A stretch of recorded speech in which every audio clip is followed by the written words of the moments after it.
Okay,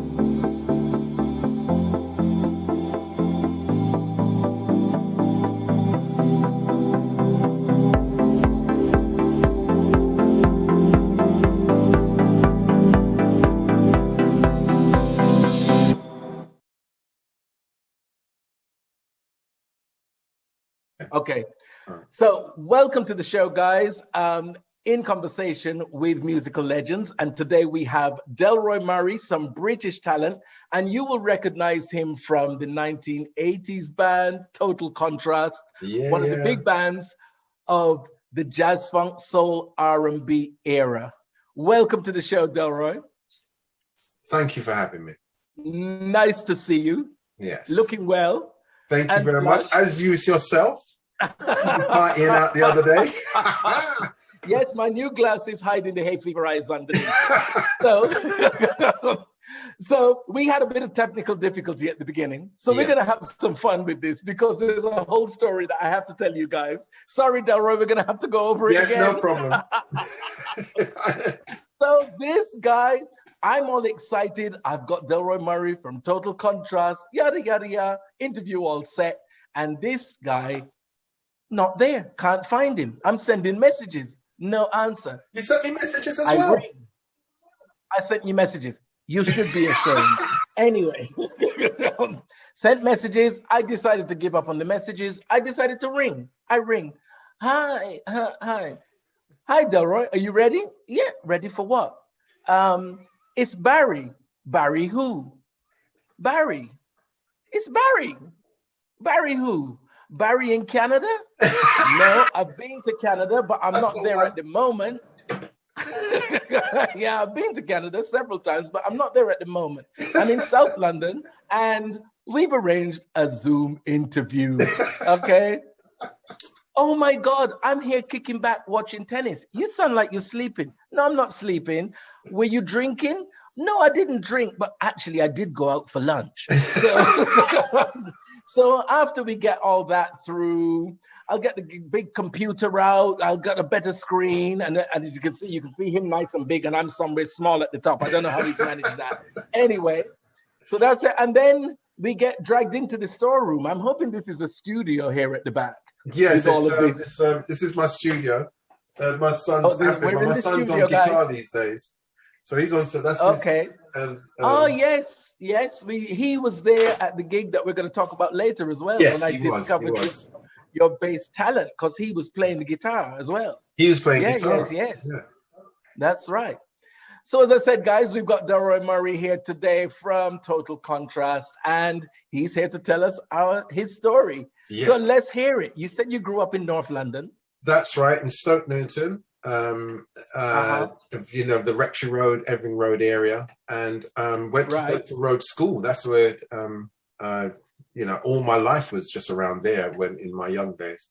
And I grew up with my grandmother, and she decided to I think I must have shown some kind of musical thing somewhere to make her go, you need piano lessons. Something was going on with me, probably singing all the time, and probably telling her, look, you need to get some music. So what age was this?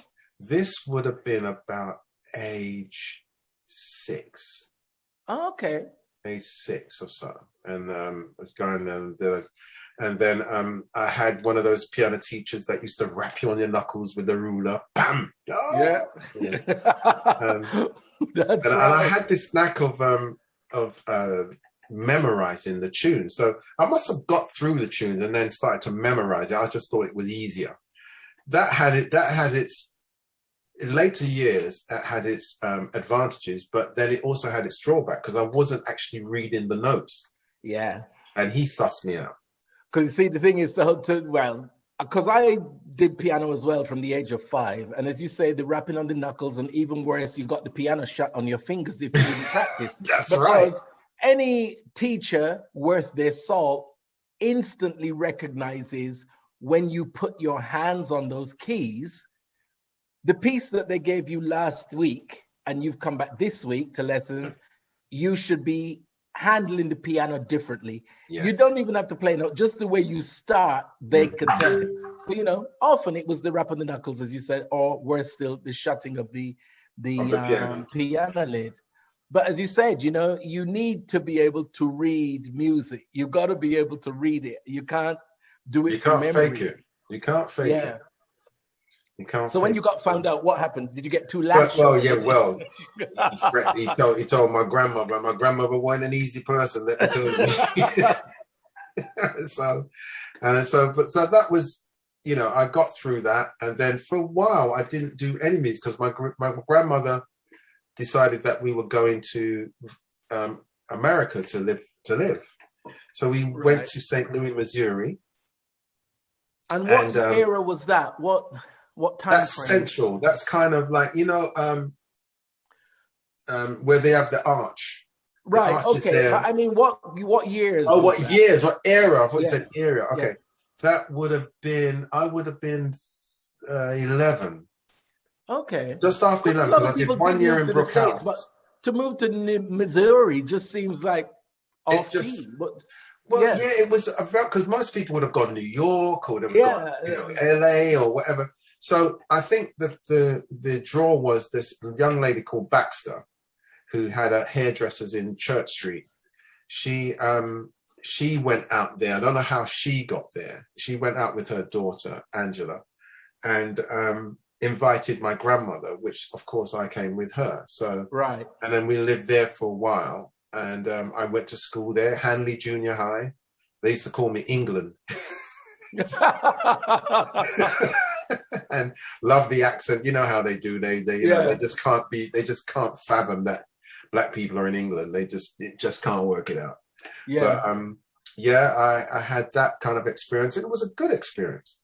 And my gran was doing one of those living, looking after the child kind of jobs. Okay. And so, you know, we had our own little apartment, and she used to look after the child there. And I got friendly with the son, and we kind of grew up together. He was a bit younger than I was, and whatever.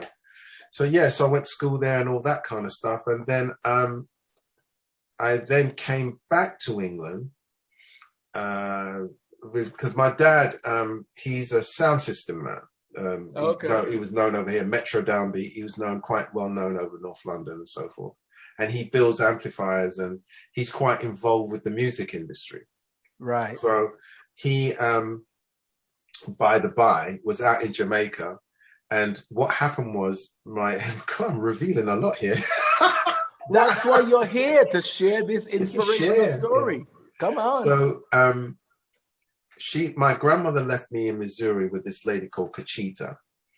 And I was by this time I was heading towards 13. So, and I was, because they thought I was clever, they put me in, you could jump years in America. You could jump to another group. So I was with older boys and older girls and whatever. And so I, you know that thing, and think you're your man and all that kind of thing. So, you know, but you know, I think it's really important. It's that thing where you find if you have older company, you develop quite differently. But that's initially your interest in wanting to be around older people as well. Mm-hmm. Because, you know, you find that their conversation, their topics of conversation, what they're talking about, what they're doing, more interesting than being on a chopper bike or a skateboard. Absolutely. Do you know what I mean?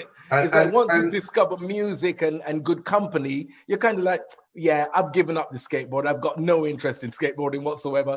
This is about winkle pickers, drain pipes, and the next club. Absolutely. And even so, at that point, to coincide with my life there, I was taught by my very first black teacher. I just never thought they existed. I never even thought about the fact that teachers could be black at that time. And he was a music teacher. I can still see the surprise in your eyes now. Honestly, at that point, because I'm leaving England, and I've never had a black teacher at that point, because, you know, that's back in the 70s, 60s, going into 70s. So this was a black teacher, and he then takes me on to teach me to play piano. And so I was then babysitting their child, his child, sometimes. Right. So that was the payback. So I would do that and get piano lessons. And he was I met him at the school. I met him at the Hanley Junior High, was a school I went to, and he just really took to me. Right. And he so I joined the choir, and you know we won a competition in Illinois with a choir competition, and I had a bit of a lead, but I didn't think anything of it at the time. It was something very sort of natural in a way.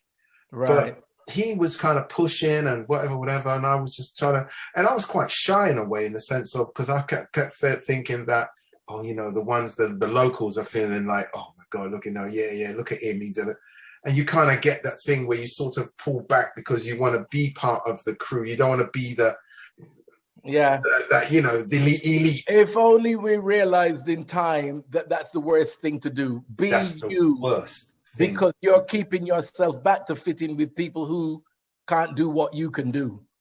and quite frankly, trying to hold you back. Yeah. And in one boy in particular did kind of do something like that. But and then of course the other thing I was big in over there was with sports. I was into football. So coming from here, and the standard that we had football or soccer, because soccer. Right. Okay. Soccer. Although I got into those other things, I really got into basketball when I was out there. I mean, I still play every Tuesday now. I still play basketball now. I know. I know. Yeah, I played for a team called the Cardinals in Wanstead. I know. Okay, I'm impressed. I'm suitably impressed. Yeah, I'll play with some of those guys. Big up those guys at the Cardinals, and so now, as I'm heading now, so we're going through a couple of years now. As I get to 13-ish, my grandmother has a house in Jamaica. They're robbing her blind. You know how it works. Yeah. They're robbing her blind. So she decides she's going to Jamaica to sort it out, and leaves me with a lady named Cachita in America. What a fantastic name. Cachita. Cachita. That's very Cheetah Rivera West Side Story. Absolutely. Absolutely. She had something like that going on, Puerto Rican stroke, something going on. Yeah. So she would phone back, and Cachita, so I'm getting older now, I'm getting more challenging, whatever. So basically meaning you need more lashes. Yes. So if my grandmother was there, I would never have got away with some of the stuff. Exactly. Giving poor Pachita problems. Yeah, problems. Yeah. So but having said that, she did exaggerate a little bit. And so my gran was getting very upset, who I called my mum actually. She was getting very upset about it. Now I think this story is gonna go one or two ways. Either she's coming back or you're going over there. Well, that leads us beautifully to the next bit that happened. So what happened then is that my dad is in Jamaica, right? Now, of course, I did know my dad. But they had a very strange relationship because going back a little bit, when my gran sent for my mum, she came over to make her go to nursing school. Okay. And both my dad and my mum came from the same area in Jamaica, Saint Mary. Okay. And would you believe, at Hackney Town Hall, right next to Hackney Empire, she meets him again. Hackney Empire, where I do that show all the time. Yeah. I used to do the show. So they meet again, and then of course she graduated school with me, as opposed to before you. Yes.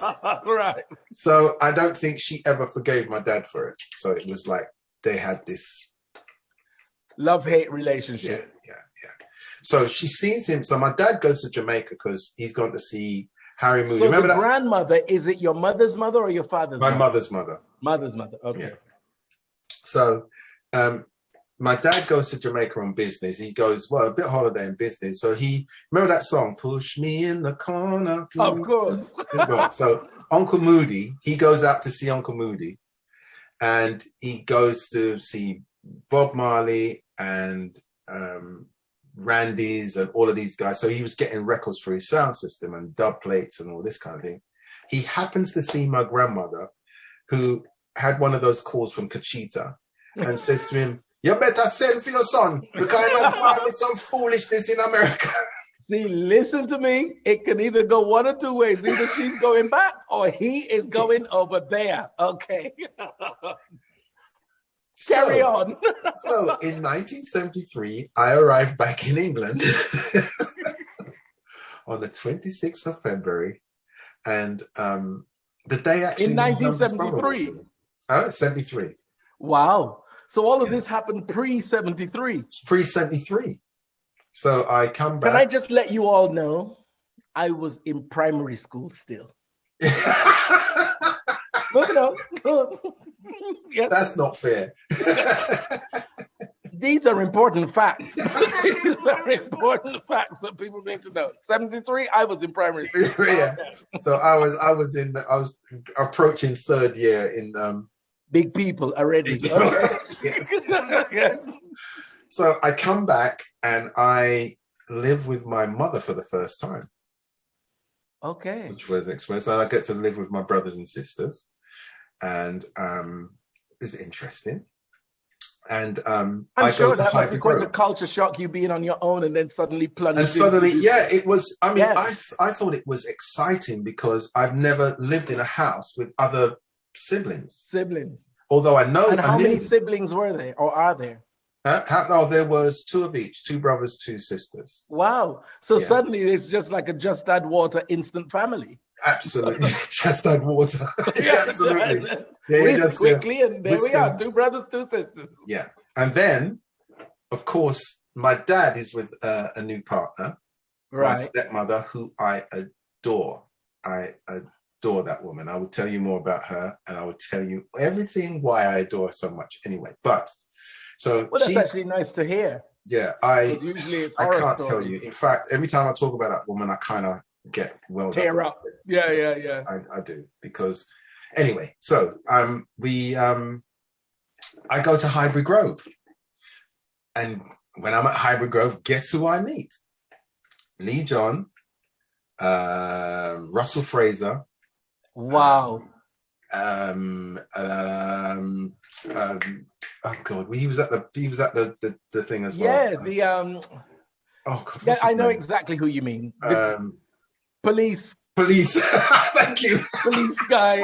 His name. That Smolax was about. That's right. That's disgraceful. Right. Yeah. How can you not remember your school friend's name? Anyway, it'll come back. Absolutely. This is terrible. It's not like he's knew them that long. It's beautiful that you knew them from that age and have remained. Because to be honest with you, I thought that you'd gained association with Lee through music, not through school. No. So that's right. It's you know, and we're still really good friends till this day. I see that. You see that. So and, with Lee now, the sad loss of Russell, who was quite a character. That was painful. You know, it's that was a big shock. But it's like Leroy Logan. Leroy Logan. There we go. Leroy Logan. Yeah. Just came to me. Yeah. This is what happens with old age. It took me a while to remember, but remember, I was in primary school when he was big people. So I understand, Delroy. I understand. Okay. We all understand. They were a year older than me. And Lee, when I got there, because Lee just came over from America himself. So Lee was he was like a little protective kind of thing going on there. And they would and we formed a little thing. And I got into basketball at the school and all that kind of stuff and became this little star for 5 minutes. And then I'll tell you a story. When we used to play basketball, Russell and Lee, right? We used to try to not tell them when the games were because these 2 guys will stand on the sideline and start dancing. and our credibility would be completely shot. Our credibility, and they'd be doing the Jackson 5 and doing all that kind of thing. We go, oh no. So straight away, those guys go, oh, we can beat these. But they used to get a shock every now and then because Lee wasn't a bad player either. So Lee was on the team. Lee and Russell. Yeah. Lee and Russell. You see, this is why all of these stories need to be told. They need to be told. There are stories, and they need to be told from our perspective. Yeah. And I think that's what's really important. For real, because this is like deep stuff. This is like stuff that I'd never ever talk about this in an interview or. Well, let's face it, Delroy, I'm special, so you share things with me. You know what I mean? People share. You are. I mean, to me, you're one of them. For me, you're one of those, that crew that, you know, when I saw you doing this, and when you asked me to do this, it's like, of course. It wouldn't even be a consideration, of course. Because, we need to get these stories out there. They're our stories, and they need to be told from our perspective. Yeah. So yes, continue, sir. With Lee now musically, so I'm going all over the place. So I'm now in Highbury Grove and doing my thing, and they were doing music in that kind of way. While they were doing that, my dad decides to buy me an organ, and they put it into the front room that nobody goes in. The front room where you have to get the key. To play the organ that he bought for you. Yeah, he bought me. So they put it in there. Can I go in the front room to play my organ? I had to get the key every time. So you know how it works. You know, when people come around and say, "Go get the key, go get the key." And you know the whole night. You know the duck on the walls, the gold bar. Duck, the plastic. 3 ducks, mate. 3 ducks. There yes, were 3. You know, big, small, and smaller. And they're flying somewhere. Exactly. Yes. The pineapple. The pineapple ice bucket. Ice bucket. Yeah. Oh yeah. And all of that kind of stuff. I'm in an interview. I will call you back. Sorry, Barrie. He'll call you back. Okay. Yeah. So after that, getting the organ. So because he's a sound system man, and so what he used to do, he had a little amplifier in that front room. So he set up an amp with some of his old records. He had an old record box that some of the records he weren't playing anymore, and he'd have it in there. So I'd go through all of these records. So at the same time as me, I remember going back to the piano and my good ear that I would pick up things and play. So I didn't even realize what I was doing was picking up, sharpening up my ear at the same time learning about all the old songs. Because when I was in America, a strange thing happened. I was in one of the classes and a radio was on. And Johnny Nash, I Can See Clearly Now, came on the radio. And I sat there thinking, I know this beat. I know, because by this time I'm Americanized. I'm and I'm thinking, I know this kind of music. It's when it's just something sparks and. Well, yeah, because it's in you. It's your roots. It's my root. You were probably listening to it before you even could conceive. It was music. It was music. You were a baby, and that was played in your house all the time. And of course, my dad used to bring records round for me because my grandmother was quite a shrewd woman back in the day. She used to have these little shubeens, and I used to be the DJ. Honestly, she was something else.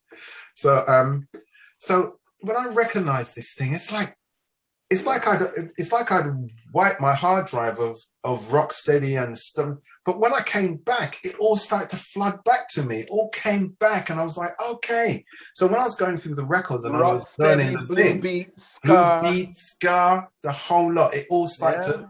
So I started to reconnect the dots and learning all this kind of thing. So I used to go to Highbury Grove still. So my mum decided to move to Black Horse Road in Walthamstow area.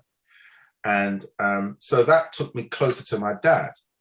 Right. Because my dad was in Leighton.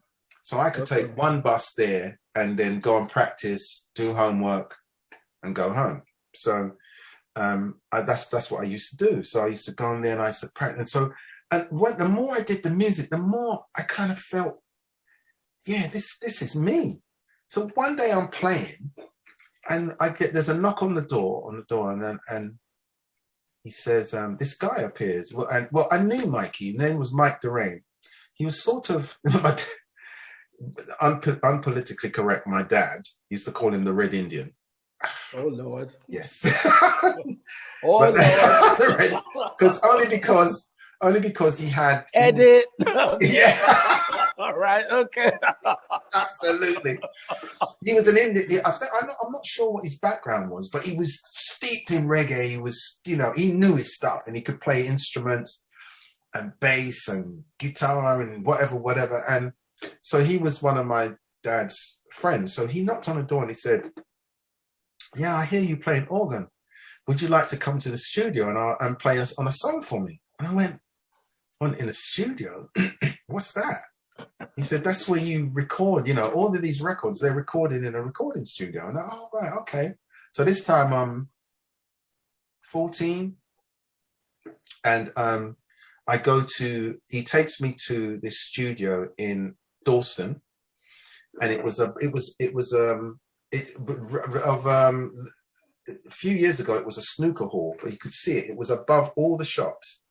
And I walked in that studio, and the first time I walked in that studio, all I said to myself was, "This is what I want to do. I'm home. I'm home." It really felt like home. I just saw the buttons and the things and the booth, and then it all said, "This makes sense. Of course they must come here and record records. That must be how they do it." And so I played on a version of "I Who Had Nothing" for this woman called Bunty Brown. The fantastic name. Would you believe it? Bunty Brown. And she was proper out there. She was the local lady. Listen, with a name like that, you've got to be out there. Trust me. You can't be Bunty Brown and be being shy. Yeah. Yeah, Bunty Brown, "I Who Had Nothing." And it came out on the Aki record label. And yeah.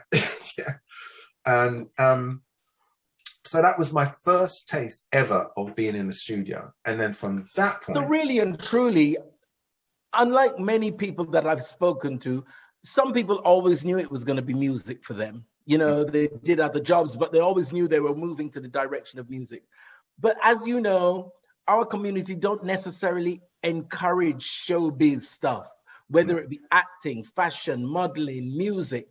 So it's nice to hear the few stories that I have heard that you were actually encouraged to do this rather than quash it and try and force you to go in another direction. Yeah, that's very true. I have to thank my dad for that. My dad, and of course, he had a little bit of a vested interest, because then I started to get creative. So in order for him to get dub plates, I used to copy songs. And so he could have his own version of them and stuff like that.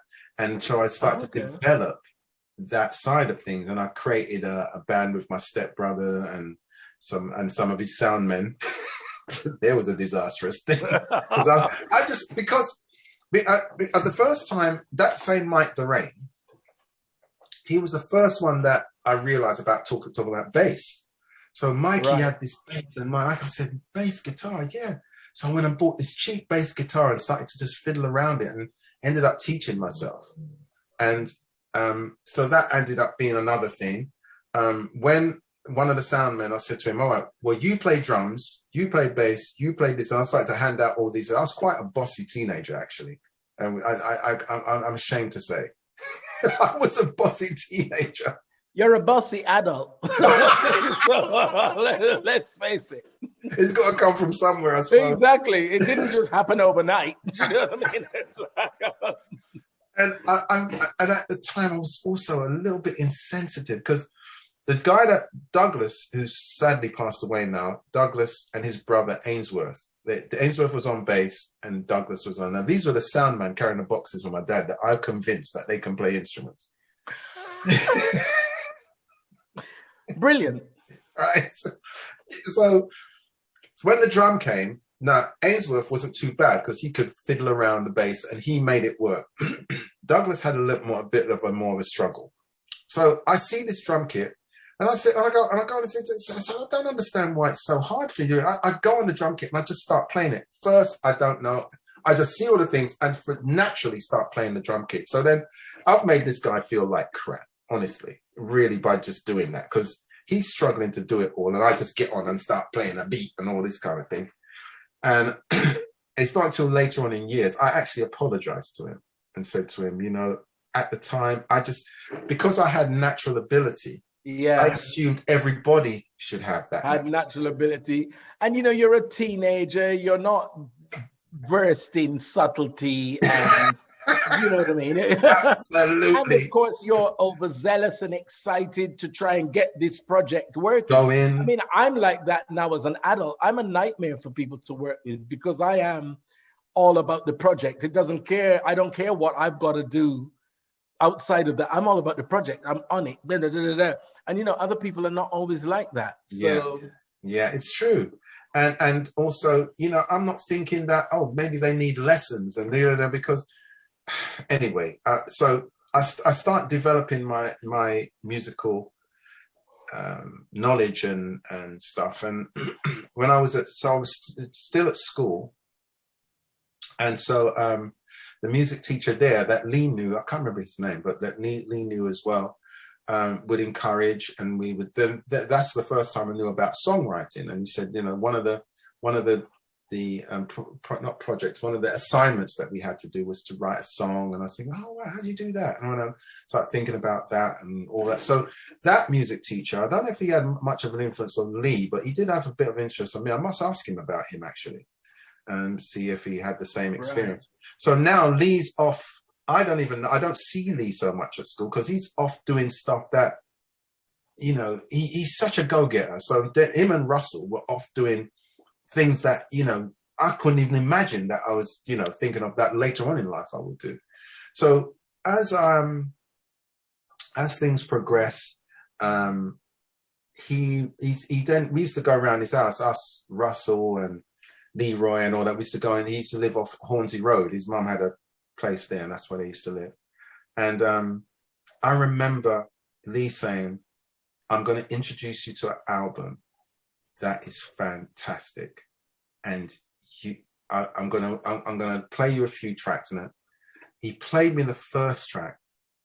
Ba, ba, ba, ba, ba, dun, dun, dun, dun. And I was like, what is this? Luther Vandross in his sparkly thing, that first album. And I was Never Too Much. And that whole album, I was like, this is a different direction for music. This has got some sophistication. It's not straight out funk, but it's got funk in it. So Lee was then developing his side of things. And then a few years later, then the Body Talk came out. Now, before I go any further, let me go back to, now I've got to tell you what happened with how. So now I'm with my mum it turned out to be about a year and a half or so. So, okay, so what happens is I'm practicing in the front room with the key and all that. So when I used to finish, my dad would drop me to your mother's, to my mum, back at my mum's right. So one night, my mum, who I swear, just like little kids, I think when you get to teenage years, she just decides that, boy, she don't like you no more. I think it was that kind of thing going on, because it happened to the others as well. So I come home and she said to me, where's your dad? I said, oh, he's gone. He just dropped me. She said, she said, what? If he drops you like this tomorrow, you're going to go back where you're coming from. I'm like, why? But anyway, so I told Dad, and he said, "Oh, where would she?" So I come back the next night. You know it go. Come back next night, knock on the door. Where's the dad? He said, "Oh, he's just gone." "Well, you're not coming in." I went, "Pardon?" Now, prior to this, I don't mind telling you, Barry, this is very bloody deep. Yeah, Prior to this, now I'm heading towards my exams now, so I'm 15 about, and I used to go into the house and no one would speak to me. I'd say something, I go, "Hi everyone," or whatever, and they just look at you and cut their eyes. They just look at me, and it's like she must have told them, "Look, you can't speak to him. Don't speak to him." Blah blah. So it's really intimidating. It was like, I was thinking, why am I here? Well, you know what? The thing is, all how people pretend to a degree to be independent. Nobody likes not to be liked. Nobody likes not to be liked or ostracized or excluded. That is the word. That's how I felt. Ostracized. Because nobody likes to be ostracized. And especially as a teenager, that could be particularly damaging.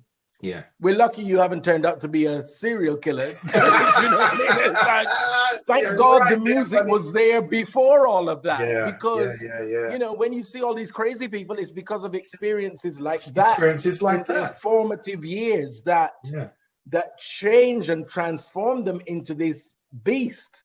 So, you know, thank God for the organ.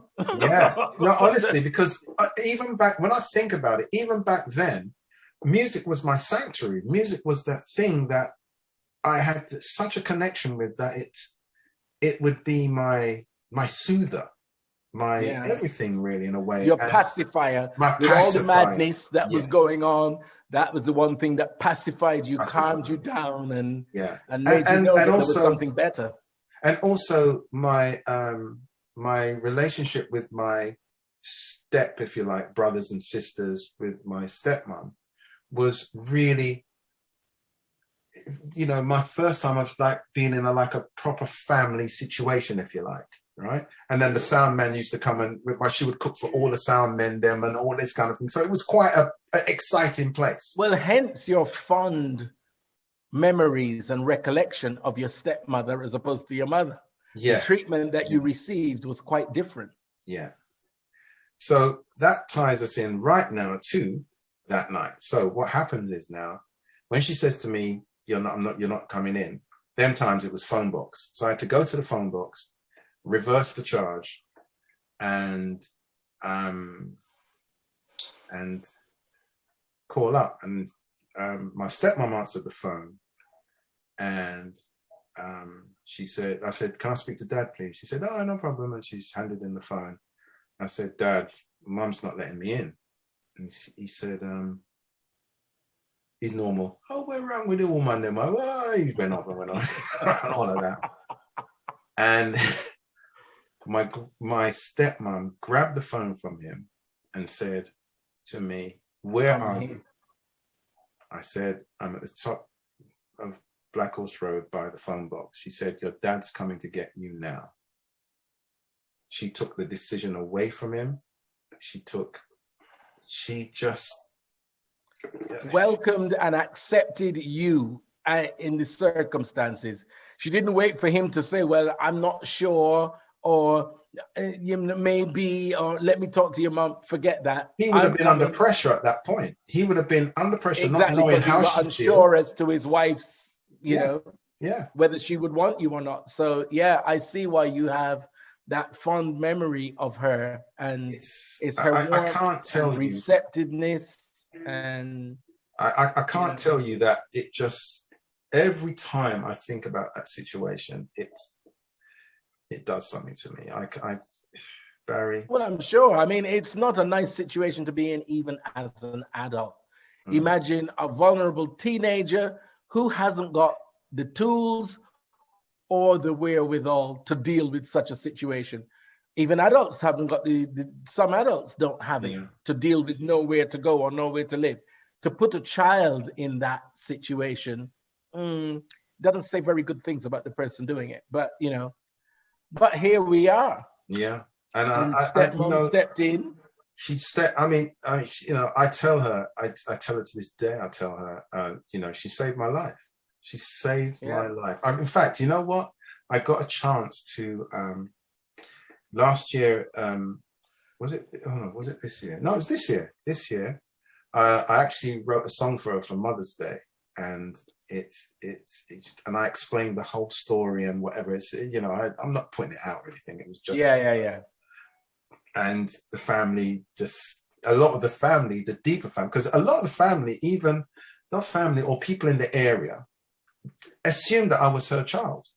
It was because I assumed that I came from, no, I just came and appeared and I was just there because she didn't treat me any differently from any of the others. None at all.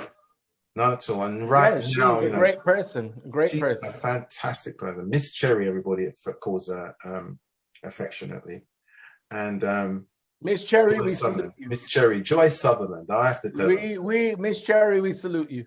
Yeah, honestly. But all right, let me move on from here because that wells me up every time. It really does. And well, I think one of the major things about this series that I am doing and have done with all of the great artists, and I'm so blessed to be able to speak to people that I've admired from afar for years. But I think it really is inspirational, and it's telling people out there that, you know what, anything is possible. Yeah.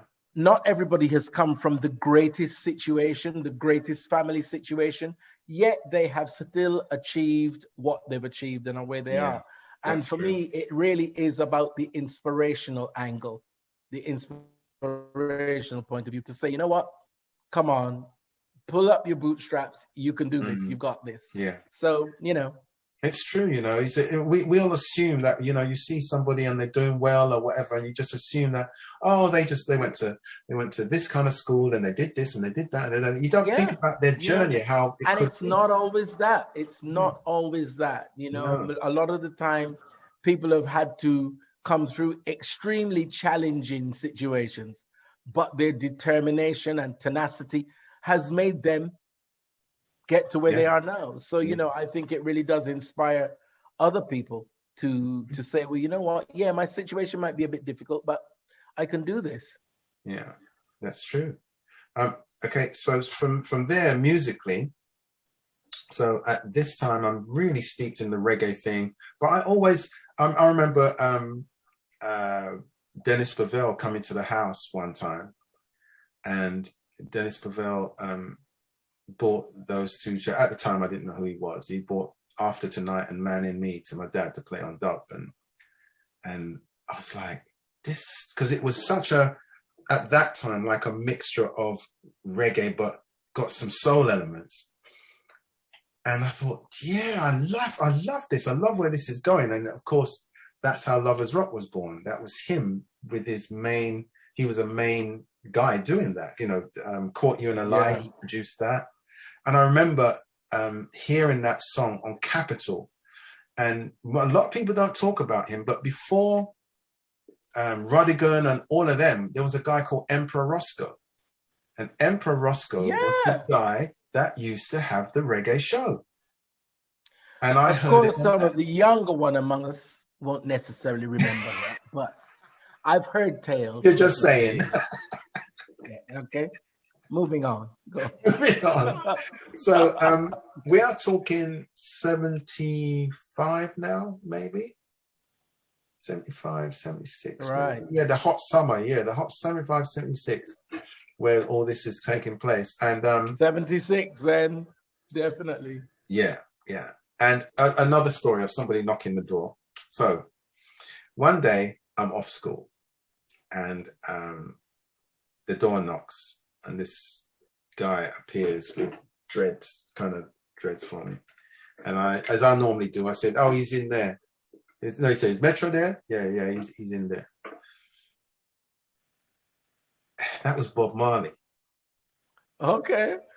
Wow. And I was too stupid to know.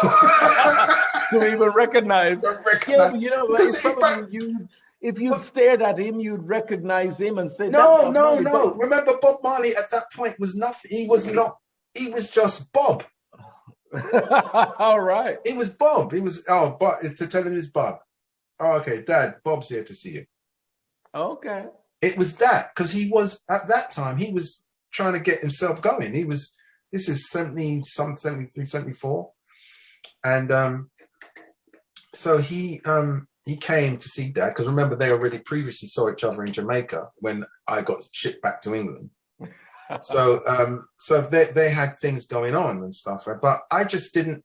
I was a teenager. I didn't care to know who it was, you know. Even with Dennis Ravel, it was just like, oh yeah, it's another one of Dad's friends. But it just seems so ironic in later years that he's become. You realize the company that you were in. Exactly. You didn't even realize it. I didn't even realize it. Really. You know, people like Ken Booth would come by and whatever. And now I back up artists with singing these songs, and I've even backed up Ken Booth back in the day and stuff. And all of these artists, and you go, damn, you know, if I know what I know now, if I knew then what I knew now, how much advantage I could have taken. Yeah, and you know, it was a time when all of those people had come over. You know, well, it's 20 years later than our parents had come, because they'd come in the 50s and 60s. But, you know, they still weren't really welcomed. So they would tend to congregate together for safety, protection, and that mutual understanding of life that they had. So, you know, they would congregate together. All people from the community would be knocking each other's doors. And it's only later you realize who this is. Who that is. That's true. Yeah, that's true. You know. Because even when I lived on Darver Road, my grandmother, you know Carlton Wright, right? Of course. Of course you know Carlton Wright. So Carlton used to live like 4 doors away from me. So we kind of had a moment where we were growing up together, and his dad owned Phoebe's, which was... Yes, he's told me that. Yeah, his dad owned Phoebe's. So my dad used to play for his dad. My dad's sound used to play in Phoebe's. And Phoebe's was the place that when an artist came over, they would, because there wasn't anywhere really else for them to go. They used to come there. And of course, it used to be owned by the Craze and all madness and stuff. There's stories on top of stories about that. But it was a hub. It really became a hub. So my dad was part of that hub, and Carlton's dad was facilitating that hub, really. So that's where the music mushroomed out from in a lot of ways over this side. I don't know about South London. Because what was the group that Carlton was in? Was it Potion? Potion. Yeah. Potion. He was signed to DJ Elayne. Yeah, there's all that joining of all of you guys, whether it be Light of the World, Potion, Total Contrast, Imagination. Yeah, you know, you're all Second intertwined. Image. It's very interconnected. And very, I think we were growing at the same rate. I think everybody was kind of understanding, you know, buying, you know, going to get in jazz funk records and going down and going to getting imports. And we were kind of, so where was that? We all grew up in a tradition. Listen, it's all about the imports are the reason why I'm broke now. The imports are the reason why I'm broke now. I just need you all to know. Okay. But I've still got them all. Still got them well done, used. I got them in a lockup right now. And it's thousands of records. But I think we all craved. I think there was a different, because we grew up in the schools here and we're listening to Shawadi Wadi and pop music and this and that, and we're hearing, there you go, Tiger Feet. Of course. And of course, we're hearing chord structures that are not really explored like that in reggae music. So then we're listening to soul and we're thinking, well, we got the James Brown and we got, you know, and James Brown's got, what's his name on bass? Shalamar. We got, it's, you know, and we're hearing these George and Duke. Yeah. And then Herbie Hancock, the list goes on. Herbie Hancock, there you go. And so I think the whole idea of getting into music becomes even more exciting, because now we're exploring jazz and we're thinking, oh, right. And we're getting together and doing these jams and all that kind of thing. And then, of course, it's got to mushroom into some sort of business. So when I was 17, towards 18, I decided, my dad says to me, look, he got some money, and he said, "Look, why don't you go into the studio?" And I wrote when we were living in Walthamstow at the time. I used to have to walk up Prospect Hill to go to Walthamstow Central, which was on the Victoria line, which took me to Highbury Grove. Right. And while walking up this, I wrote this song called "Smile," because I was with this grumpy girlfriend. And as I developed the song, it took me weeks and weeks and weeks developing this song. I kind of liked it, and I said to Dad, "I've got this song I like." And he said, "All right, look." So he sponsored some, and by this time, I'd been playing little sessions for other people as well, so other people got to know it. And my dad had this strange thing. I said, "Dad," they said, no, don't take money for this now. Learn. It's not about the money. I said, "Yeah, but I'm playing on these records, and they're going and selling them." He said, "Be patient, just learn from the best, and go." So while recording "Smile" and another song called, I can't remember what that's called. What's that? So anyway, "Smile," in that session, we're in the studio in Chalk Farm, where he knows Sid Buckner, this famous engineer. And in fact, that studio is where Natty Dread by Bob Marley was recorded. Okay. Yeah. And he brings this guy in. Now, I'm a keyboard player as well. I'm playing bass on it. I've got my stepbrother playing guitar and all this kind of stuff. And he bring this guy, and I'm vexed. What are you bringing people into the session for? What's this? Having said that, it was his money. But that teenager I told you about? Yeah. Right. Yeah. Right, so that's still here as an adult, by the way. But yeah, go on. So this guy comes in. I don't know who he is. He puts on the track. He hears, I swear he must have heard 2 or 3 bars, 4 bars. Right? He goes in and he goes on the organ, and all I can see is he shuts his eyes, got a cigarette hanging down, and he's got this way of, and he's bubbling the organ, and and he's playing with his right hand and bubbling at the same time. I'm thinking, who the hell is this? Now I'm interested. It was Jackie Mittu. Jackie Mittu. You got in at the top. Jackie Mittu played on my first record. Honestly. And then he does this intro. And I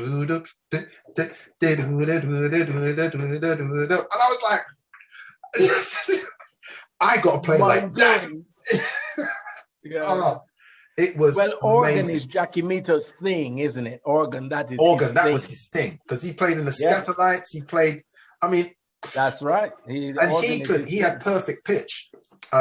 Once he was staying at this house, above this record shop in Leighton, and he said, if a horn blows, I can tell you what that is. And I went, bah! And he said that's a D, and he went to the piano. It was a D. Yeah, he had perfect pitch. Wow. His drawback was, unfortunately, as he got older, he just drank too much, and he drank himself to death, really, in a lot of ways. But he was just a genius. He was a genius. I learned so much from that guy. So much. And I've never said this in an interview. Barrie, what's going on here? This is why you're here. I learned so much from this. Is why you're here. Yeah. And so from this now, okay, now there's a big event in my life. I meet this girl, and in between, I'm now gone. My real mom goes to Jamaica, says, look after the house, that another pear-shaped situation. But anyway, comes back, and leaving a teenager to look after the house. Okay. yeah. But no, by this time I'm 19. Okay. Not a good idea in any stretch of the imagination. Okay. Yeah. Although I was quite sensible. I didn't do anything. Not a good idea in any stretch of the imagination. Okay, go on. I did keep the place going and so forth. But what happened? My girlfriend, who actually became my wife in the end, she had a very protective home situation and so forth, and whatever. So, cut a long story short, we ended up going to live at my sister's, Vinette, who was by this time, she was heading towards being a West End star, Vinette Cowan. And we stayed with her.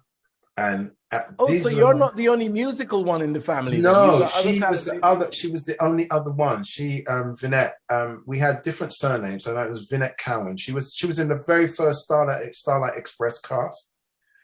Wow. And she was. She sadly passed away.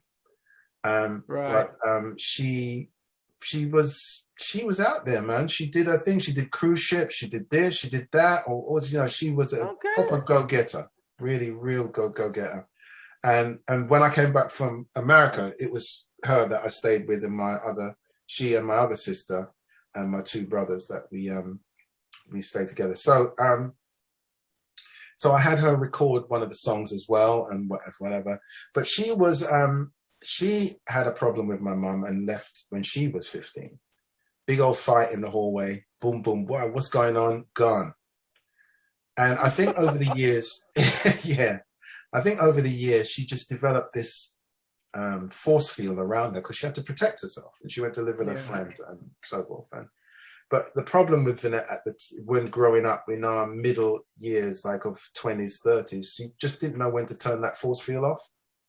So she was remember by this time, she was very much used to mothering us because she was almost brought back from Jamaica to look after my mum's kids. That situation. Yeah. And I think she couldn't take her head away from, how she saw us, because she was more of a mother. She always see you as the little ones that I'm protecting. That's right. Yeah. So when we got older, she couldn't manage that idea and whatever. The roles have changed now. Yeah. So there was always some sort of angst and all that. Although towards the end of her life, I had, the best time with her. And anyway, that's another thing before we start getting emotional again. So anyway, so where am I musically? Yeah, right. So I'm teaching myself. I'm furthering myself with bass, and so I've come completely out of the music business, and I'm trying to deal with this. Trying to live somewhere and trying to be somewhere, trying to do this and trying to do that.